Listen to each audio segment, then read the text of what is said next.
Papa Lan, l'air désespéré. Un enseignant du CES de Bissombe, loin au plus profond d'Union Ekele, déambulant en pleine capitale Yaoundé. Une décennie d'enseignement déjà assurée, 10 ans dans les couloirs de l'administration, mais jamais prise en charge. Une vie de clochard, comme décrété, au nom du mensonge de l'État. Le vécu quotidien n'est pas facile. Nous avons épuisé nos petites économies pour pouvoir rendre service à l'État. Dans ce nous collectif, il y a Prisca, elle aussi dans la corbeille du recrutement des 25 000. Affectée à la Cour d'appel du Sud à Ebolova depuis 2011. Elle attend toujours son premier salaire. À chaque évocation, des larmes. Sa santé est dégradante et sans argent, des soins sont un rêve pour elle. Je suis malade, je dois subir une opération, mais je suis dans l'incapacité d'aller me faire soigner à l'hôpital. Je suis déjà à plus de 1 an, voire 2 ans sans payer le loyer. Ce matin encore, elle arrive à Yaoundé pour une tentative de trop avec le collectif constitué pour le contentieux des 25 000.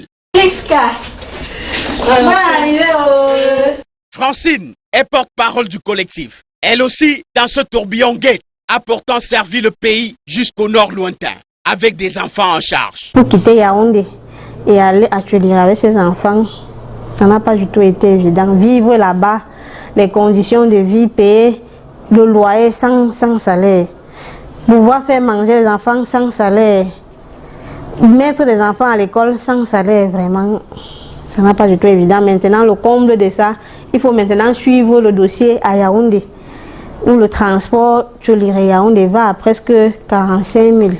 Emploi comme enfer. Ils auront tout vu en 10 années de cette aventure ambiguë. Mon dossier a disparu 2 fois de suite. J'ai déposé un 3e dossier.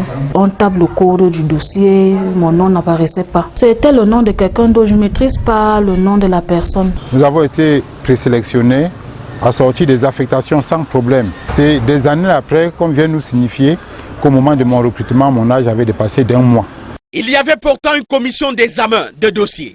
Un reportage précédent d'il y a un peu plus d'1 an avait suscité quelques réactions, parmi lesquelles celle du secrétaire général des services du Premier ministre en 4 points. Le point essentiel: prendre toutes les dispositions à l'effet de clôturer définitivement l'ensemble des opérations relatives au recrutement spécial des 25 000 jeunes diplômés dans la fonction publique. Au ministère de la fonction publique, nos sollicitations sont déclarées non grata. Un responsable nous répond comme par débarras. Nous sommes occupés maintenant. À quand donc tous devenus muets, comme par peur de quelque chose?